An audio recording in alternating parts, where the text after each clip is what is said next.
friends, it is MelkStehu here with you for another Idle Heroes video. A pre-Happy New Year to you all. We are 3 days away from the next decade. That sounds kind of amazing when you say it out loud because it is the big 2020. It's almost like we're growing up together.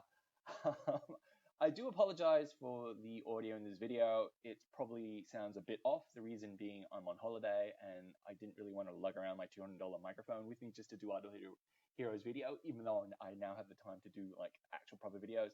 I did want to take a holiday. So as a result, I am recording off my laptop, which in the past hasn't provided the greatest audio, but I think I fixed that by using my mobile phone's handset to get around that problem. Anyway, a lot to cover this week. Well, not really. It's really just the New Year's Eve event, which is actually quite nice. So if we want to talk about it very quickly, you basically get these rewards every day just for checking in for absolutely free, which I think is fantastic. You know, that's giving you free stuff just for logging in every day. Not so good if you're on holiday and away from Wi-Fi. If you are, ask your guildmate to log in for you so you can claim the rewards. I think that's the decent thing to do. The other thing that you're going to get is, well, you can buy this package, and I'll talk about this during my value analysis.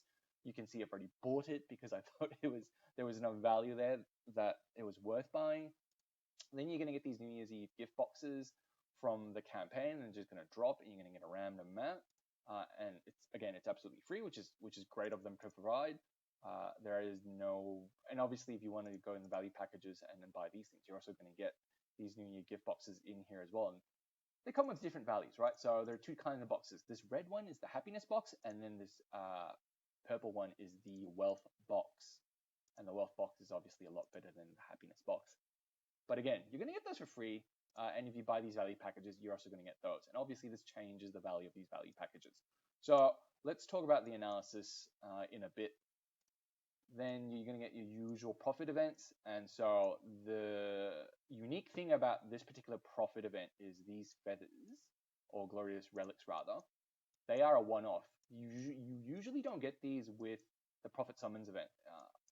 So I think they're doing this maybe to get you two ways to interpret this. One, they're being super nice because it's New Year's and they just want to give people a bonus. And they're also giving you a pretty nice hero, Nakia, which is telling in itself. You know, they could have given you Unimax or Garuda, but they didn't. They give you Nakia, which was the last Abyss hero release, meaning she actually isn't that good. You usually don't get that great heroes with profit summons for doing one whole loop. So the fact that they've offered her up means, one, again, either they're being super generous, or two, she's actually not that great a hero or not very well utilized. I mean, certainly you don't see it in the top ranks of PvP. She's pretty good in PvE, so if you're just building a PvE team, it might be worth doing the Prophet Summons event this week. But the key thing to take away is these feathers that you see here, it's a one-off. Again, they might be doing it because they're nice, or they're trying to get you to use up all your orbs before Chinese New Year, because Chinese New Year is usually like a 1-2 week holiday, so they're going to be away from their office for 1-2 weeks. 1 week is probably going to be heroic summons for the new dark hero, and the second week might be profit orbs. So it might be a trick to get you to spend profit orbs now. I guess the bottom line is, because we're uncertain what the future holds, this seems like a good enough deal to do these now, in my opinion. So I'm going to do a couple of loops just to see what I can get. I just need the food. I don't actually need any copies of any more heroes. The only thing constraining me from progressing this game, as I've said a million times, is literally I don't have enough food to build all the heroes I want. Look how many feathers I have, right? 574. I have nothing to buy. I just need food. Then in terms of heroic miracles, you should do it if you can. Unfortunately, I've summoned out all my 5-star heroes. Well, I've used everything that I can to build 5-star heroes last week because, as you might have seen in my previous video, the Gingerbread House, it was such a phenomenal value to be able to build those dummies, the 9-star dummy or the 10-star dummy, which I built one of each, as well as the light and dark 6-star dummies. And so you can see how I built 1, 2, 3, 4, 5, 6 light 6-star dummies, and then 5 of the dark ones. And I've seen in Reddit, some people have just gone nuts and recognized the value as well. And they've built like 20, 30 6-star dummies. which is insane, which shows you how much food that they have. But I've literally exhausted all my entire bag of the 5-star hero shards, any of the faction related ones, all the elite the elite hero shards, anything that I was going to build from my bag, any 5-star hero. So Penny, I think I got rid of 4 copies of Penny. I'm not going to build 2 E5 pennies. I think I got rid of all my Ormuses. I had 6 copies. I probably should have got rid of Sigmund, to be honest, but I might still build them for PvE. I say that now, but I doubt it. But effectively anything that I was going to build in my bag. So these heroes that you see here, Unimax, Garuda, these heroes left here are the ones that I'm going to build and take to E3. Everyone else is just trash right now for me. And that's what it is. Like, you might collect copies thinking you're going to build it one day. You're not. If you're not going to spend it, I say, if it's not within your target must build within 6 months, and you're definitely going to build them, I would almost say you're probably not going to build it. Because by the time you get to 6 months and you've saved up enough food, a new hero is going to come out. So that's why I just turfed a whole bunch of heroes just to get the food. Anyway, that is the Prophet Summons event. Why? It's the Heroic Miracle and why I'm struggling to complete these. So what I'm going to basically do is I'm going to wait until my monthly resets in a couple of days. Then I'm going to use up all my 4-star shards, see where that gets me to in terms of completing Heroic Miracle. And where I'm short, I'm going to summon into those factions where I'm short just to complete Heroic Miracle. I mean, that's my strategy. It's just kind of pointless doing Prophet Summons now, just blindly, just to get these feathers and these heroes. You should use Prophet Orbs with a purpose, right? It's to fill your food needs in a very specific way. But that's just how I play, guys. A lot of people don't like the way I play, and they think it doesn't make sense, but to each his own. Anyway, let's talk about the value analysis. That's why you're really here. So the value analysis, let's very quickly do the New Year's Eve pack. Not the New Year's Eve pack. Where is it? So here I talk about the wealth box and the value packs, but I want to really start off first with the New Year's package. So it's in my opinion, it's a must buy. So New Year's package, what do you get for $50? You get 20 gems, 50 scrolls, 20 orbs, and 50 feathers. And so when you do that on a cost per gem basis, you get to basically 0.25 of a cent per gem. And that's up there in terms of value packages. It'll never be as good as the VIP or the VIP mini card or even the Diamond Fund. But in terms of those special event-based packages that aren't tied to like scrolls or orbs or wishing coins, like just the separate ones like you get for these, or the Black Friday card, or the Xmas packages, especially number 2, where you get the sock, the 4th sock, which was quite good value. The New Year's package falls into that space, that segment. And those are usually the ones that you do buy, as opposed to, say, these normal value packages, except when they give you extra stuff. That's when you should be buying value packages. Anyway, the New Year's Eve package, when you do it on cost per gems basis, it's basically 0.25 of a cent per gem. And how I got to that value, again, for those of you that you know how I get these values, I just apologize. Again, I have to work with the lowest common denominator. So guys, what I basically do is I convert everything that you get into the equivalent gems basis. So the orbs, I convert all of those at 450 gems per orb, because that's how much you can get it for in Aspen Dungeon. That's the cheapest place you can get it for. Scrolls, 125 gems per scroll, because you can get those at 125 a piece effectively in the marketplace or Aspen Dungeon. And then the feathers, I've converted at about 48 gems per feather. And I've done that the calc previously. You have to look at one of my old videos. I'm not going to go through it again, but effectively the New Year's Eve package, or the New Year's package, 0.25 of a cent per gem. So it's a must buy. So now let's value the value packages. So the bonus that you're going to get this week on top of the normal Prophet Orbs and Gems are the Happiness Box as well as the Wealth Box. And so in the Wealth Box, you get these items, which I've ascribed 0 value to.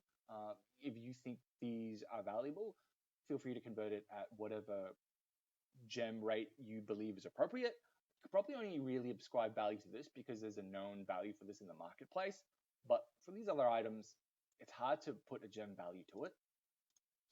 But for the happiness box, these items are obviously you can ascribe values to, and certainly that's what I've done when I've added incremental value to these value packages to see if they're worth buying. So let's look at the math. In terms of the happiness box, so there's a 20% chance to get each one of these items, and the cost of, well, the value of each item is 125 gems per scroll, 450 per profit orb, 100 for super wishing coin. I don't know where I got that value from, but I'm just trying to be consistent. It seems about right. Look, the fair value of a super wishing coin is actually only 80 shards, but for some strange reason, I've used 100 and I've decided to stick with it. The 5-star shard that you get as part of the happiness box is only valued at 200 gems because it's only 1/5 of a 5-star hero. So that's wrong. And a 5-star hero you can buy in the Aspen dungeon for 1,000 gems. So if you're only going to get 1/5 or 10 shards out of it, it's only worth 200 gems. The orange artifact, I haven't ascribed any value to it. Well, I've normally ascribed a value of 1 gem. It's hard to ascribe values to orange artifacts because you don't know what you're going to get. Some are worth more than others, and there's no real way to buy those orange artifact shards or gems. So that's why it's really hard to ascribe a market value to it like I have with the other items. And so when you do the math, it's about 175 gems per happiness box in terms of value. So then when you add that to the value packs, what does it come out at? So when you add the happiness box into the calcs and you calculate what each of these $100 through to $10 value packs are in terms of equivalent gems, it's kind of line ball. So the $30 one, $71 one, and the $100 one, the cost per gem is 0.46 of a cent per gem, and so there's no real distinction. So feel free to either buy the $30 one, the $71 one, or the $100 one, depending on how much money you decide to spend.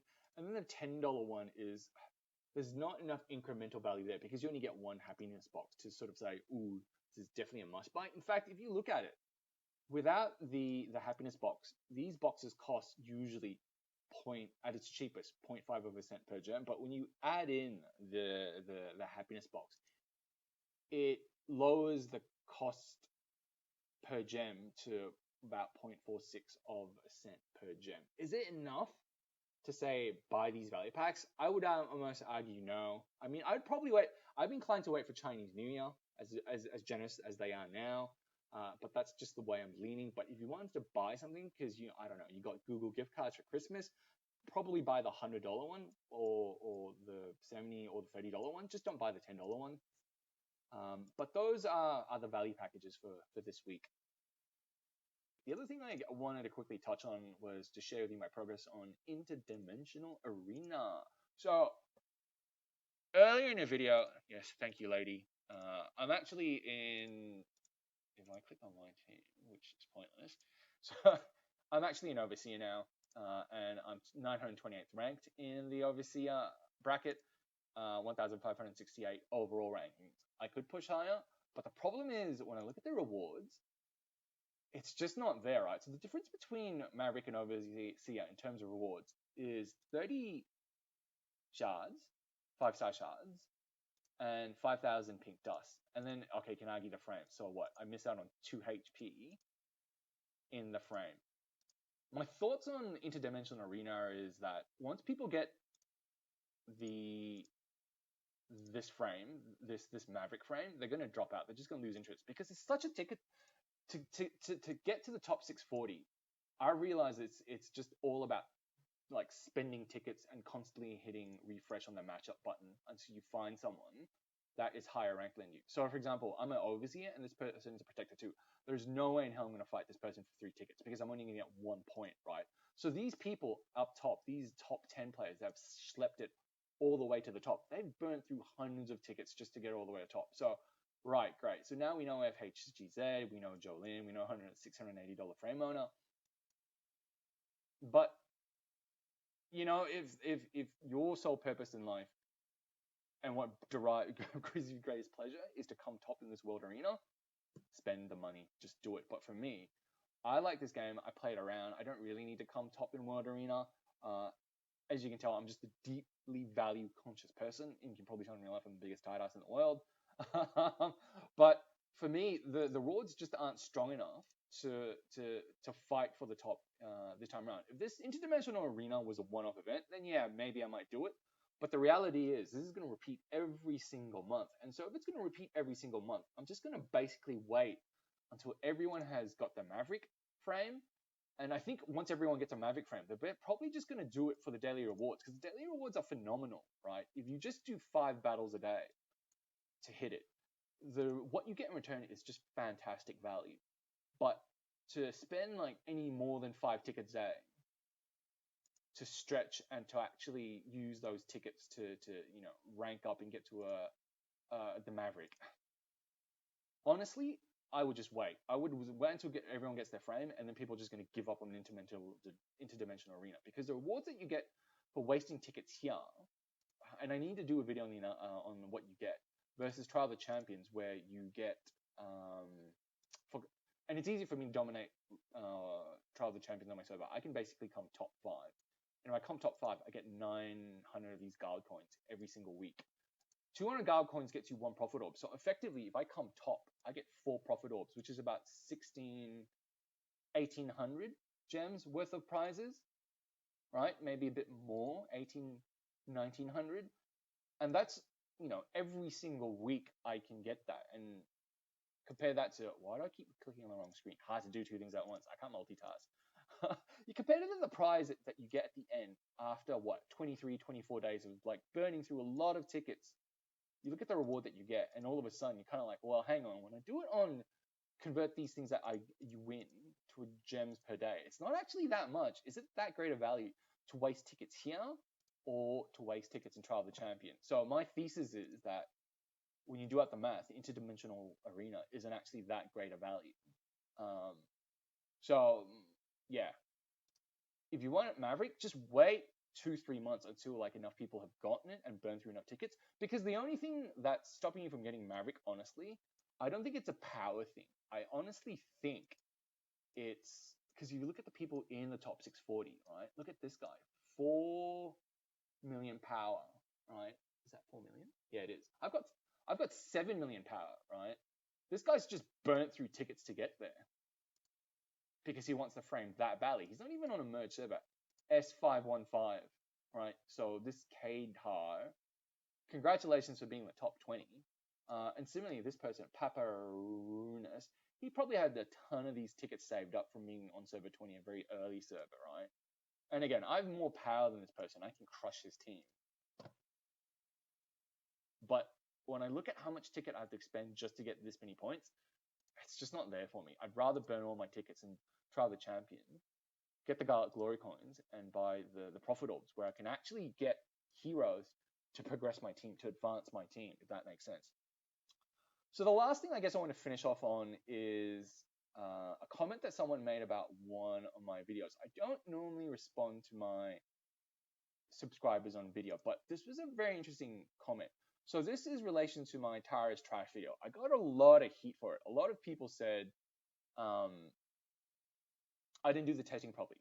Fair enough. Like, I am not a tester, right? The way I test is very scientific. You basically run regressions. You do enough tests that you can create,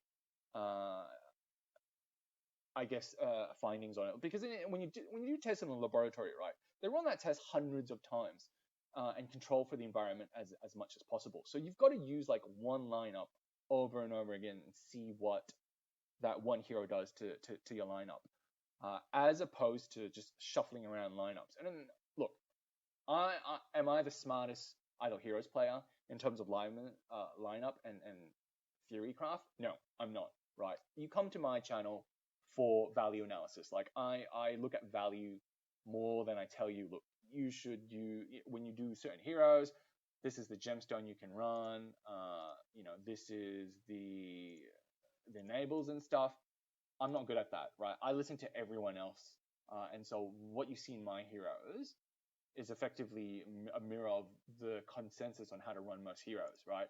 But when I said Tara was trash, it was from a place of, I've stayed up so long, and a lot of people have stayed up so long to get a light hero in. And light heroes are supposed to be strong enough to change the meta, which Tara is not. She's not changing the meta. And if you have to do an overall and you have to build two of them, that kind of sucks, right? And that's why I said Tara was trash. And to an extent, I've been vindicated by Zeals, who, if you look at one of his videos, breaking news, why Tara false advertising, right? So my thoughts on that one Tara have kind of been vindicated by Zeals, who I'm sure all of you respect in terms of theory craft and how to test heroes. So that's one thing. But one comment from Hull Green that I really wanted to talk about was quite interesting because of the way it's worded. If you actually read it, it's actually it's not funny, but it's something just struck me as this is not a normal comment. So he wrote, "You seem like a nice guy, but when someone says a hero is trash, it tells me that person just doesn't know how to build a team around a newly released hero. It's mostly you not building your hero and or team correctly, meaning you aren't doing it right." Fair enough. The reality is every single hero, you could argue, if I put the right heroes around it, that hero could shine, right? I could say that about Flamestrike, I could say that about Cthulhu, I could say that about Emily. Theoretically, if I put the right heroes around that hero is going to shine in that particular lineup. I expected a carry hero, I'm going to be honest, right? I didn't expect another support hero. And if it was going to be a support hero, it's not that great a support hero. Because here's the reality. If I gave you a choice right now, and I said you could build any hero that you want in light or dark, what would you build first, right? Leaving aside the fact that you may already have an Ada or an Amun-Ra, the reality is, right, let's say if I gave free selection, if I gave everyone in this game, I said I'll build you can have one free E5 light and dark hero. Which one would it be? Most people would gravitate towards Ada first, right? Once you've built an Ada, who would you build next? Probably an Amun-Ra, all right? Then I said, okay, I'll give you choice of top three. Who would you build? Most people would build a double Ada or a double Amun-Ra, and then the deficit is either another Ada or an Amun-Ra. If that's the case, then you would argue, well, hang on, where does Tara fit in? She's not. I expected Tara to be in one of the top three light and darks that you would build. She's not, or he's not.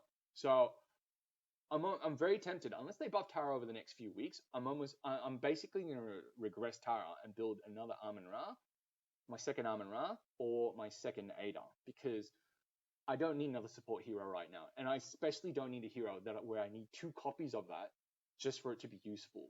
I'm not going to build two Taras. And even if you look in the arena, right, because people are saying, oh, you don't know how to build it, you really need two Taras to succeed. Fine. Let's look at what the top 10 players are running.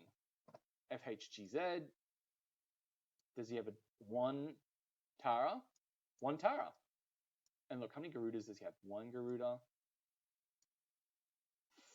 4 Asmodeus, 5 Asmodeus, 2 Garudas, 3. This person has 3 Garudas. One Tara. If Tara was that great, why hasn't FHGZ got 2 Taras? Jolin. How many? 1 Tara? 1 Tara. Right? This person can afford to have many Taras. 1 Tara. Let's look for someone with 2 Taras to see if they're running 2 Taras. See, look, double Amun-Ra, double Ada, 4 Adas, 2 Garudas. Not a single Tara. Guys, these are the top 3 top spenders, right? These guys can afford to build multiple Taras right now, but they're not. This person has 1 Tara.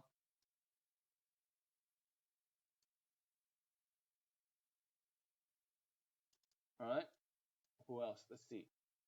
I haven't found anyone with 2 Taras. Okay, this person has 2 Taras. So here's the interesting thing, right? So this Korean player, for the people who are saying, oh, you need 2 Taras on the team, this guy's running split Taras. He's got 2 5e Taras and he's running split Taras. Why? So I feel like if I go back, my position on Tara, even though it was deeply unpopular, was vindicated, 1, by Zeals, and 2, I just looked at the top 5 lineups right there, players, right? Even they don't have double Taras. So that tells you something. But I've digressed from Hull Green's comments. The reason why it's interesting, it's because of the way he words it. Look at it. Not building it right. I won't go into the level of saying that you're trash, thank you, but you are in need of just coaching. You say you don't know how to test in the beginning, I would actually look into someone who actually has tests done, which even GMs have recognized. The funny thing about Hal Green's comment is that he reads like, if you read that comment, it actually reads like it comes from one of the devs. It's not a normal comment to make. And that's why I didn't respond in person, because I tried to find out the history of Hal Green and see what other comments he's posted in my videos. It's respectful enough such that it didn't put you off. He didn't want to put me off the game, because obviously I'm a big spender, or I spend enough that he wants to keep me going, because he said I was trash. And I found out he was, I guess, working for the devs or DH. That would stop me spending immediately. But then he also goes on to say, you know, I would actually look into someone who actually has which has tests done, which even GMs have recognized. That last comment, which even GMs recognize, that's not something a normal subscriber or a game player says. That's something that, you know, when I read that comment, it's like, oh, the DH people actually like reading my stuff and looking at my videos. EVR, hey, look, guys, great game. Like, don't get me wrong, I've spent a lot of money on it, right? I'm a tight ass.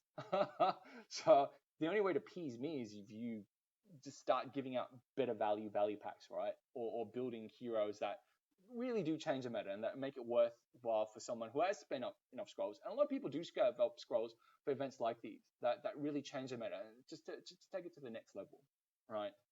But then HME defended me, so thank you, HP. I really appreciate you. And then Power, this guy built Tara, and the team so horribly when you're talking about